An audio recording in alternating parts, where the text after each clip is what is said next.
어제 말씀드린 것처럼 예수님은 이 세상에 오신 이유가 세상을 변화시키려고 이 땅에 오셨습니다. 죽음을 삶으로, 죄악의 문화를 의로운 문화로, 노예의 삶을 자유의 삶으로, 불행한 세상을 행복한 세상으로 만들기 위해서 이 땅에 오셨습니다. 예수님을 믿는 우리도 이 땅에 살아가면서 세상을 변화시키는 삶을 살아야 합니다. 그래서 우리는 이 세상을 변화시키기 위해서 어제 먼저 살펴본 것은 예수님처럼 인생의 목적을 섬김에 두어야 한다라는 것입니다. 오늘 우리가 살펴볼 것은 그렇다면 우리가 섬기기 위해서 어떠한 삶을 살아야 될까요? 섬기기 위해서 어떻게 해야 될까요? 우리는 예수님처럼 섬김의 방법을 낮아지는 종으로 실천해야 합니다. 본문 22절을 보시면 예수께서 대답하여 이르시되 너희는 너희가 구하는 것을 알지 못하는도다. 내가 마시려는 잔을 너희가 마실 수 있느냐? 그들이 말하되 할 수 있나이다 라고 말씀합니다. 야고보와 요한이 그의 어머니와 함께 좌의정, 의정을 요구할 때 예수님께서 이렇게 말씀하신 것입니다. 예수님이 말씀합니다. 너희는 너희가 구하는 것을 알지 못하고 있다. 예수님이 섬김이 아니라 섬김받는 이 땅의 정치적 왕으로 오셨다고 잘못 알고 있는 것입니다. 그러나 예수님 말씀합니다. 내가 마시려는 잔을 너희도 마실 수 있느냐? 십자가의 잔을 마실 수 있겠느냐는 것입니다. 섬김의 방법으로 예수님이 택한 목숨까지 버리는 잔을 너희도 마실 수 있겠느냐 하는 것입니다. 그때 그들은 무엇이라고 말합니까? 자신 있게 말합니다. 할 수 있습니다. 말은 잘합니다. 왜냐하면 그 자리가 탐나기 때문입니다.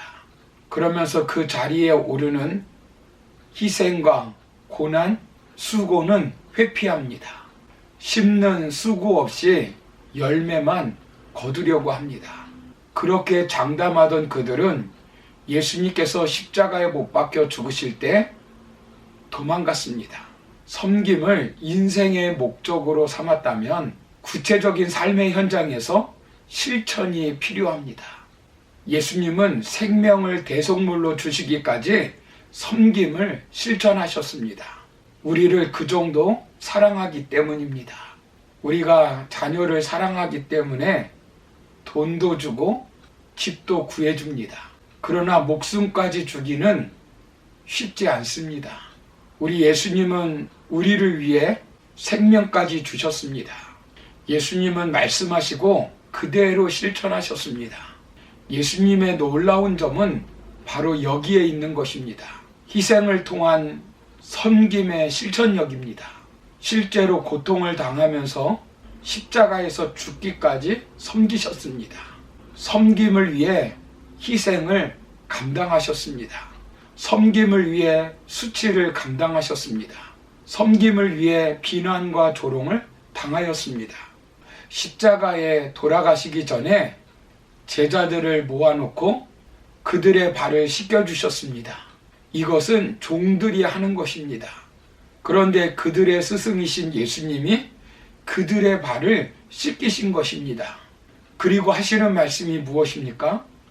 요한복음 13장 14절 15절을 보시면 내가 주와 또는 선생이 되어 너희 발을 씻겼으니 너희도 서로 발을 씻기는 것이 옳으니라.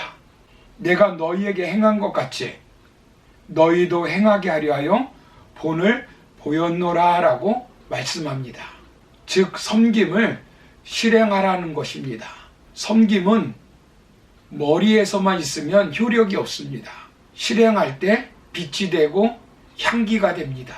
우리도 주어진 것으로 예수님처럼 섬김의 실천이 있어야 합니다. 섬긴다는 말은 여러 의미가 있지만 대표적인 의미는 식사 시중을 하다, 돌보다, 부양하다, 돕다 이런 뜻이 담겨져 있습니다.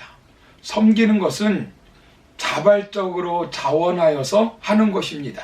힘이 듭니다. 그러나 실천하면 가정이 바뀌고 직장이 바뀌고 교회가 바뀝니다. 어느 교회에 대학 교수인 집사님이 담임 목사님께 오셔서 상담을 요청하였다고 합니다. 상담의 결론은 아내와 이혼을 하겠다는 것입니다. 부부는 주일학교 교사로 봉사를 하고 있었다고 합니다.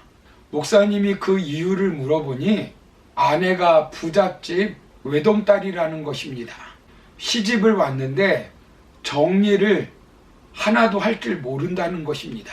학교에서 퇴근하여 집에 들어오면 스타킹 속옷들이 방에 널려 있다는 것입니다.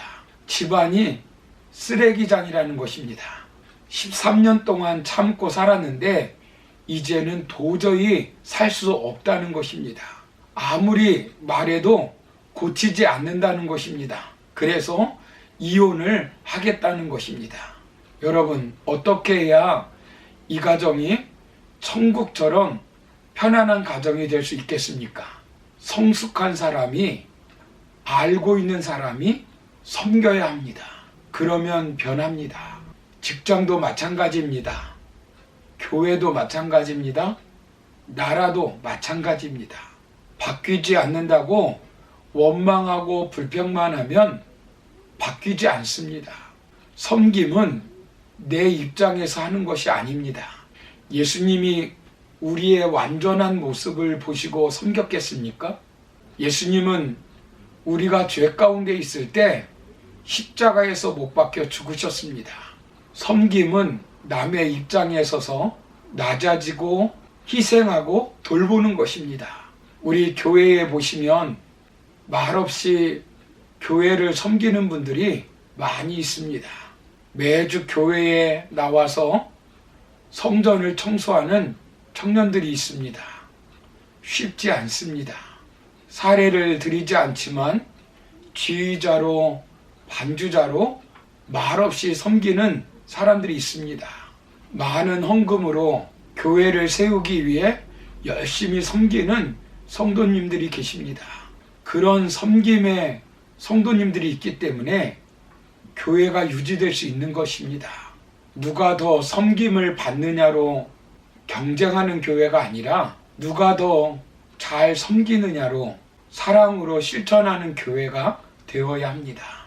그리고 그 물결로 세상을 변화시켜야 합니다.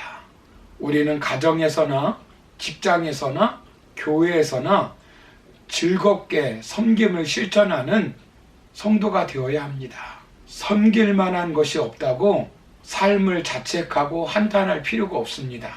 우리에게 주어진 것으로 섬기면 됩니다. 경제력이 있으신 분은 경제력으로 섬기면 됩니다. 지식이 있는 분은 지식으로 섬기면 됩니다.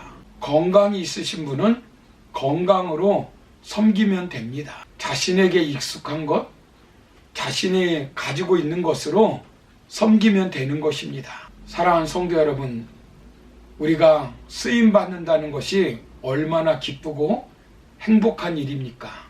오병이어는 5,000명에 비하면 아무것도 아닙니다. 그러나 한 아이의 음식이었지만 그것이 섬김의 도구로 쓰이니까 5,000명이 먹고 12광주리를 남겼습니다.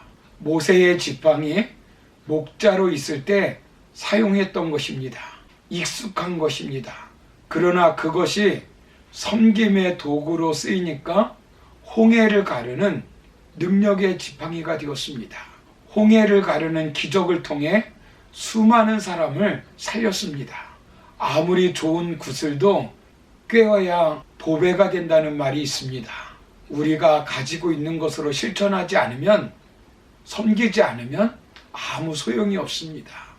내가 있는 것을 가지고 섬길 때 세상을 변화시킬 수 있고 참된 행복과 기쁨을 누리며 살 수 있는 것입니다.